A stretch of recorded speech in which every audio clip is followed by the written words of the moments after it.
Hi.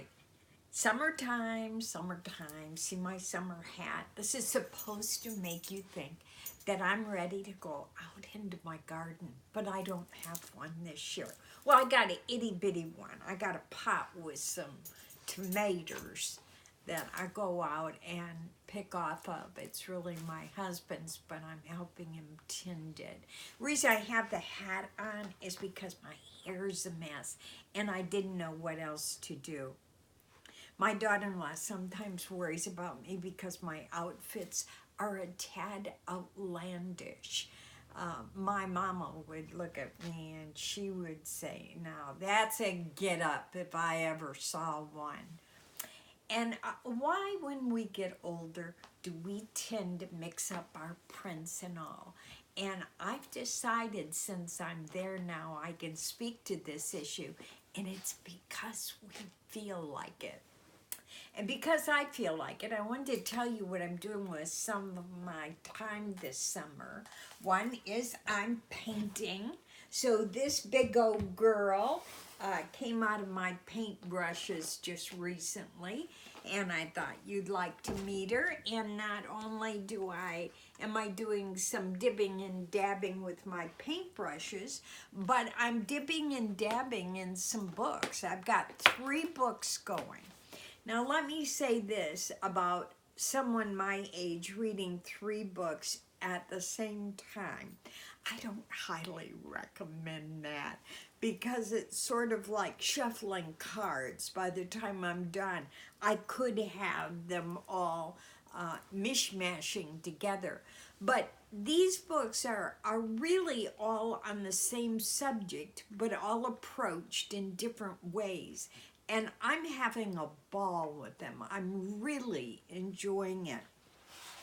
Alan Arnold has written a book called The Story of With. It is done differently than any book I have ever read on the topic of creativity. The format alone would interest anyone who is looking for a way to present their own story in a way that's highly readable.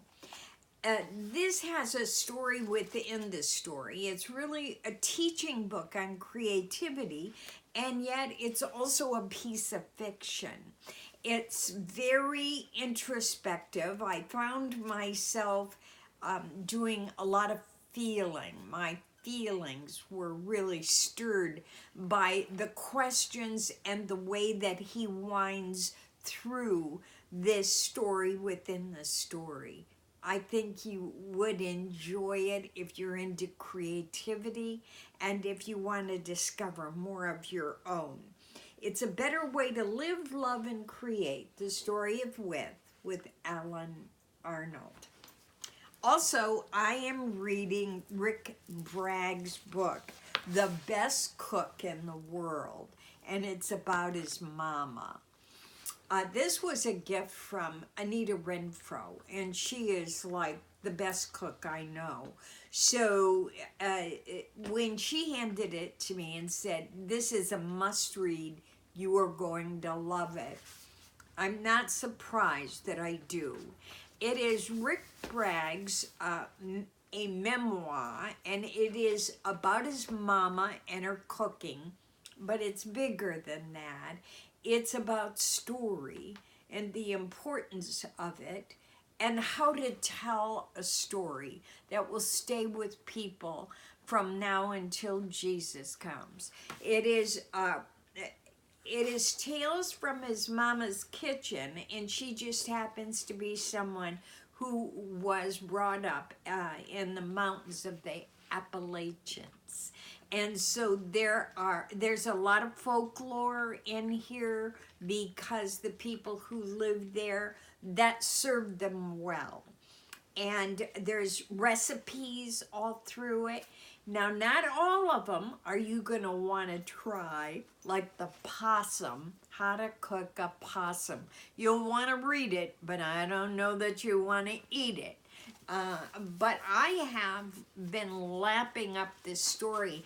I take it in small bits because it's so concentrated in the way that he spins his stories, in because when you stop and think about it, you can smell the forest. You can smell the food cooking in his mama's kitchen. You can imagine her feisty little heart and her sassy ways.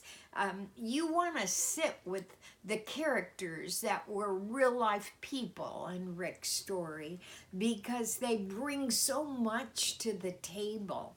Some of them are meaner than a skunk, and you learn from them as well. I love what Rick Bragg has done. He's written other things that you may be aware of. I know Jerry Jenkins, who has a wonderful writer's class, feels that Rick Bragg is the greatest living memoir writer we have. Now, who would want to miss that? I also know that he's won some great recognition. He won the Pulitzer Prize for his tribute to the South. So if you have any ties to the South at all, it's going to melt your heart. If you don't, you will have by the time you're done with this. My people that I grew up with were from Kentucky, even though I grew up in the North. I grew up in Michigan. I was frequently dipped in the pool of the South enough to make me very hungry for this wonderful dish served up by Rick Bragg. So if you love to read and you love stories with lots of description, you're not going to be able to get enough of his work. He's a genius. And then Donald Miller. This is not his newest release. And I had read this before, but it's interesting. You can read a book at one time in your life and it serves you one way, and you read it at another time and it opens your eyes up to the things you missed the first time. That's how I feel about this. The name of it is A Million Miles in 1,000 Years. And the subtitle is How I Learned to Live a Better Story. And of course, a great deal of his intention is not just to tell us how he did it, but to get us to see that we are to be active participants in our life, that we're not to just sit here and let things happen. We're to get up and to be a part of them. How to live a better story. And he talks in the opening, and that's where the title came from. He talks in the opening about some gentlemen that he was meeting that wanted to take his story and make it a movie, and then told him his life was so boring they'd have to buzz it up a little bit with some things that actually didn't happen, which made him take another look at his life to see why anyone would think it was boring. But he said that this particular day he was at the airport. He said, I thought about heaven, about how if we were shooting a movie about heaven, I would want it to be at the airport. We would want to shoot it there, and people would be arriving, he imagined, from Earth and from other planets. And when the angels picked us up, they'd put us in their car and they'd drive 1,000,000 miles for 1,000 years. And it would be miserable until you got where you were supposed to stay, where you would see your family and the girlfriend you had in the second grade, the girl you always believed was the only one who really loved you. Donald is very funny. He's funny, he's interesting, and he is very inspiring. This book reminded me again that I must purpose to be involved in my own story or it will pass me by. I've used up a lot of my pages in my story. I don't want to miss what's left. And I don't know where you're at in your story, but I know you want it to be the best it can. Donald Miller, How He Learned to Live a Better Story, A Million Miles in 1,000 Years. Rick Bragg's The Best Cook in the World, stories about his mama. And Alan Arnold, The Story of With, and finding your creative sparks and learning how to make that work within your own existence. So it's story, story, story. And I love a good story.